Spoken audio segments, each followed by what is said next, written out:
you can tell a lot about somebody purely just by shaking their hand.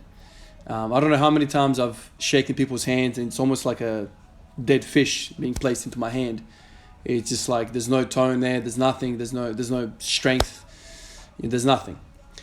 So I've met heaps of people like this, but I've also met a few people with very, very strong handshakes. And all of those people that have had kind of really strong handshakes have kind of been tough people.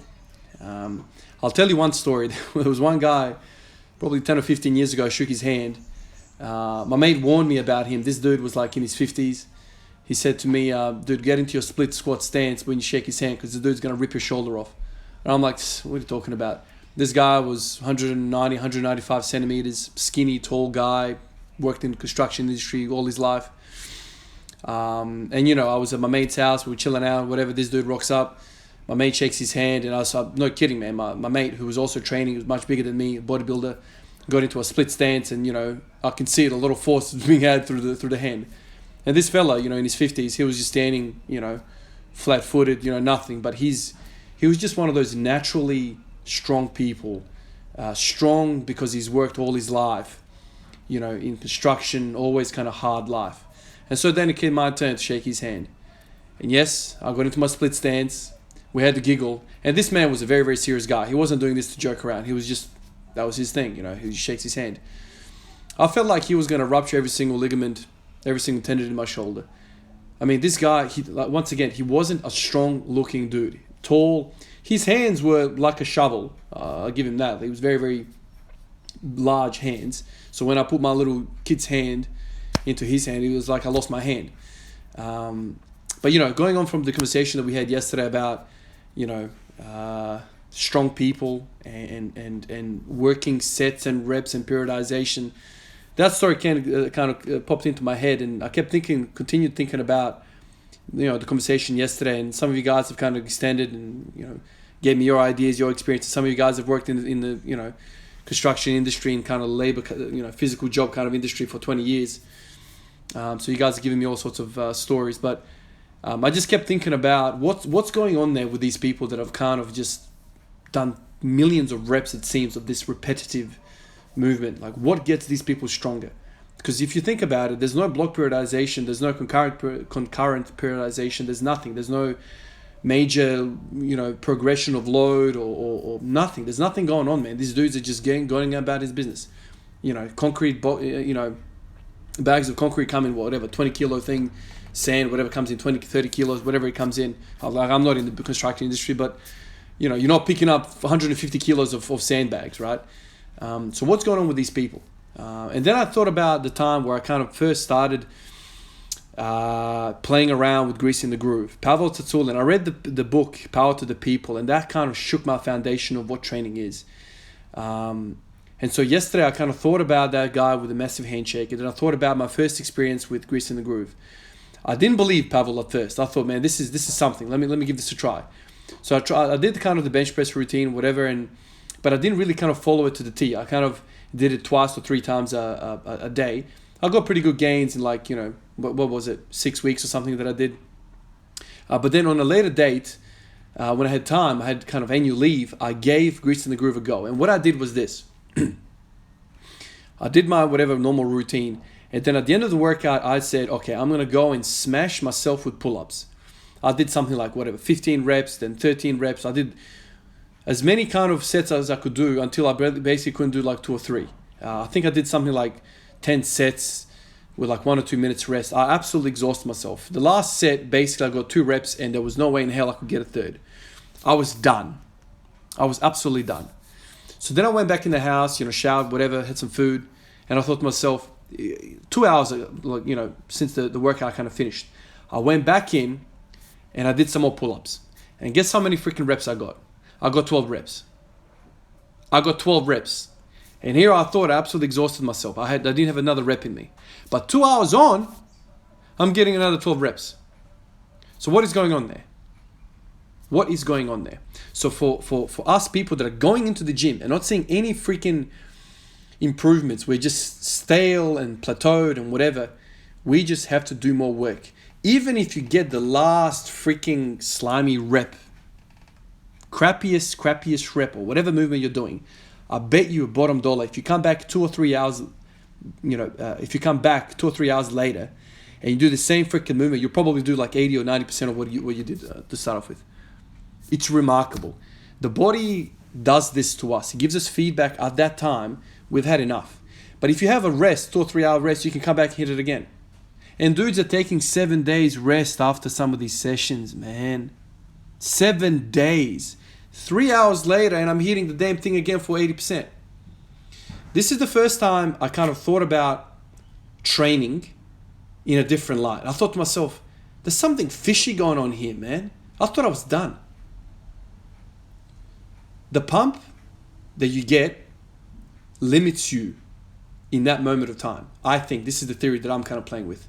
Bro science or whatever, some of you guys that are into sports science and biology and have a background, you can probably give me some ideas what's happening here. But this is what I'm thinking. You get a pump, the pump engorges the particular tissue, and that pump, that engorging of that particular tissue, that whole fascia system, prevents exchange or circulation of nutrients and waste products through that particular tissue. And so then we can't replenish the electrolytes, the glycogen, the glucose. We can't get stuff in there to kind of recover in time. So even though the bodybuilders always talk about you need to get a pump, the actual pump is what kind of limits your workout. Because you just basically run out of the local resources. The local resources that you have, the glycogen stores, the potassium, the sodium, all that stuff that you need for a normal neuromuscular thing to happen, gets exhausted and you can't replenish that. That doesn't mean you don't have any more glucose or glycogen left in your body. It's just you can't get it there because of the pump. So this is why I think Grease in the Groove changed my mind. If you train sub the reps that it takes you to get to a pump, so you avoid the pump like the plague. You avoid that shit like the plague. You will never get into a point where you are exhausting the local tissue. You can always replenish because you don't have a pump to kind of occlude the new oncoming circulation and fuel. If I had that time, I've said this before, man, my brain sometimes just catches on fire with some of these ideas, man. That time that I did the pull-ups, man, I was on holidays for 2 weeks and I did it and improved myself, and I was like, man, I got to do something with the squat and the deadlift. So I didn't kind of pursue pull-ups in that sense. I tried to apply it to squatting. And around that time, I said this to you guys before, I did it for a week. I did squatting 3 or 4 times every single day. I basically worked up like Bulgarian style, work up to like a heavy max. Sometimes I even failed. And in a week, man, I was maxing it out. I did 180, I think. This is like 3 or 4 years ago. I did 180 from like, I think 165. I think the top set was 180 after that week. I was so efficient, man. I could roll out of bed with sleep in my eyes. Open the garage, get in there and pull like 140 kilos on my back and squat it without no warm-up. That's how good I was at moving that weight. Now, mind you, that week was hell.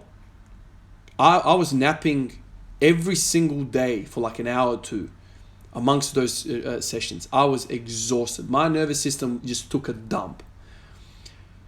This is where the conversation comes back to, well, Ivan, you're a nurse, you're a father, you're a homeowner. You got a lawn and you got a gutter, and you got to clean the lawn and the gutter, and you got to do a whole bunch of other stuff that it's too long to mention. I don't have the time for this shit, right? But it makes you think about recovery and overtraining in that sense. That tissue was ready to go 3 hours after I finished my last pull-up. If you guys have not read Power to the People, please read it. It will explain 90% of my philosophy of training from that book. And if you want to find the last 10 or 15%, of my philosophy, read Matt Perriman's book, Squat Every Day. That guy is a neuroscientist from Auckland, New Zealand, I think he is from. This book is very, very old now, like 10 years old. But in there, he talks about the science. He talks about, he uses his knowledge of science to explain what's up. It is something that completely changed my mind. We get 95% of all our information from the bodybuilding world. It seems like 10 years ago when I first started, that's all that was. You do a bro split. The trouble with the bro split, man, is that the 30 years before I rocked up to training, dudes are using anabolic steroids. They're using all sorts of stuff. So protein synthesis is all whack you are not going to benefit the same way from a bro split like somebody like Arnold, Franco Colombo. Like, these guys had other stuff happening at the same time. You can't maintain that much muscle mass. So, thinking about recovery. Think about recovery. It is really, really interesting. Now, I think we are much, much more capable than what we think. Try my experiment. Do a whole bunch of whatever you want. Come back 3 hours later, you'll be able to repeat it. Maybe not to 100%, but you'll get to like 80%. It is phenomenal. I think that itself explains why people who have worked in the construction industry for such a long time are so strong. They just have millions and millions of reps. They're so far ahead of us people in the gym. We work 5x5. 25 reps we do. Some of us do it twice a week. Like, come on, man. I remember some of my dad's friends, when I first started training, I would say, I'm going to the gym, and my dad's friends are a different generation, man.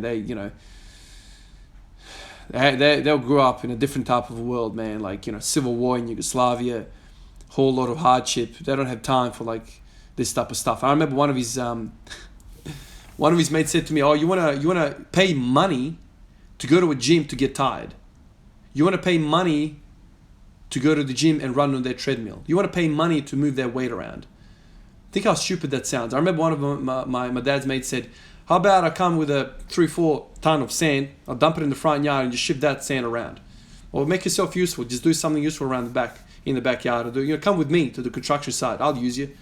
3 hours you got? No worries, you spend 2-3 hours in the gym, come with me, I'll give you a workout." At the time I was laughing, I'm like, you can't get no gains like that. But what we don't understand is that these people are actually strong. Now, I'm interested in strength. I'm not interested in bodybuilding as such. I just want to move 300 kilos for 1 rep in a squat. Now I get it. That's highly specific, and moving bricks around on the building side or sand around, that's not specific enough to what I want to do. Deep knee flexion and deep hip flexion, and get out of that position. That's not going to kind of carry over.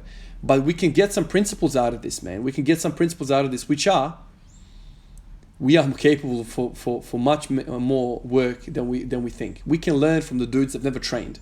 This is ironic. We can learn a lot from those dudes. These guys are millions of reps ahead of us. So something to think about. Definitely something to think about.